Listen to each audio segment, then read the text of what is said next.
গতকাল বিকালে শেখ হাসিনার পদত্যাগের পরে এদেশের হিন্দু সম্প্রদায় মনে করেছিল যে তাদের উপর বিশাল একটা হামলা, লুটপাট, অগ্নিসংযোগের ঘটনা ঘটবে।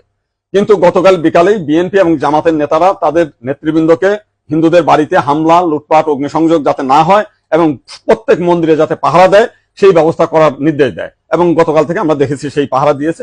সাধারণভাবে হিন্দুদের উপরে বড় কোনো মন্দিরে কোনো হামলার ঘটনা ঘটে নাই।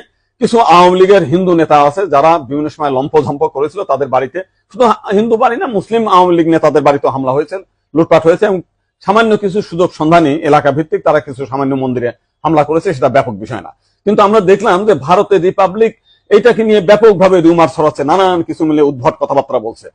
এবং আজকে দেখলাম শেখ হাসিনার নিয়ে তারা কাহিনী তৈরি করছে, বঙ্গবন্ধুর স্ট্যাচু মানে ভাঙছে, সেটা নিয়ে তারা খুব দুঃখে সাগরে ভাগছে। আমার এক সাংবাদিক ফোন দিয়েছিলাম, তাদের বলেছি যে আপনারা যদি শেখ হাসিনার জন্য যদি এত কান্না আপনাদের মধ্যে আসে, তো শেখ হাসিনা ভারতে গিয়েছে, আপনারা ভারতের প্রধানমন্ত্রী নরেন্দ্র মোদীকে সরিয়ে শেখ হাসিনাকে আপনারা প্রধানমন্ত্রী হিসেবে ঘোষণা করেন, সে ভারতও রক্ষা করতে পারবে, আপনার সেভেন সিস্টারও রক্ষা করতে পারবে। আপনারা তো প্রতিদিন বলতেছেন যে শেখ হাসিনা না থাকলে ভারতে সেভেন সিস্টার থাকবে না। তো এইবার আপনাদের একটা বিশাল সুযোগ আছে, আপনারা শেখ হাসিনাকে ভারতের প্রধানমন্ত্রী করেন।